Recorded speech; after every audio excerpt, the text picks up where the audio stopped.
counties always wanted. A December trip to Southend's not the most inviting prospect. In midwinter, even the world's longest pier struggles to pull in the punters. But for Canvey, it was cup heaven, an unprecedented opportunity for the Islanders to put one over their nationwide league neighbours. The chance of a lifetime. The hype was building all last week. The Ryman League lads even got their hands on the trophy. Not that it went to their heads, of course. In fact, the limos were hired by a handful of fans, determined it would be a day to remember. Canvey conceded home advantage so more of their support could get in. Around 4,500 made the 8-mile trip, roughly 9 times the normal home gate.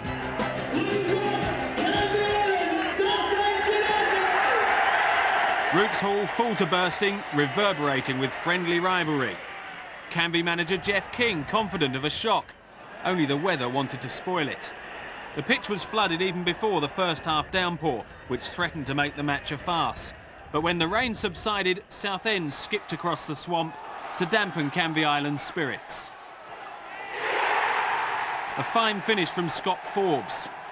He was obviously pretty pleased, but an FA Cup winner up in the stands, Southend boss Dave Webb, wasn't getting carried away.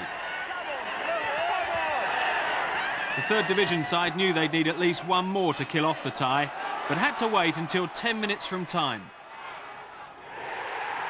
Ben Abbey adding the second Southend merited, though the Islanders had acquitted themselves well. If anything, the boggy pitch did Canvey no favours. Jeff King's men liked to keep it on the deck, and for the way they played, they too deserved a cheer.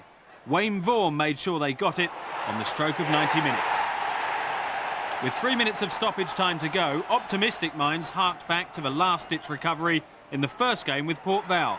But try as they might, Canvey couldn't force Southend to fold.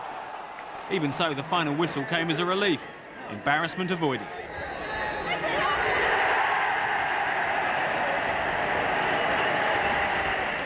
David, a good professional job from your side.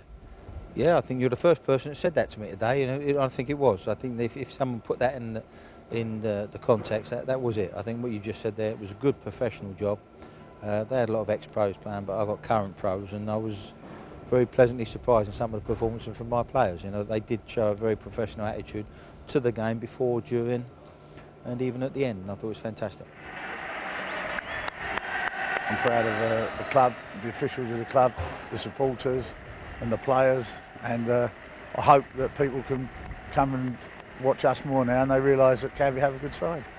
The players have nothing to be down about. All they've done is create history for our club and also show that they've got plenty of character. I mean, 3 games ago we were out of it and we came back last minute and scored 2 goals, and they've showed great character. A lot of these players were here when I came here, and I'm asking them to do things and play a certain style, and you know, today was a terrific test for them as far as I'm concerned, because I was looking at them saying, well, what are you going to do now? The pressure's on, full house, tremendous atmosphere. See what you can do, and, you know, and all credit to all the players on my side, and credit to the Canvey players. They made a game of it.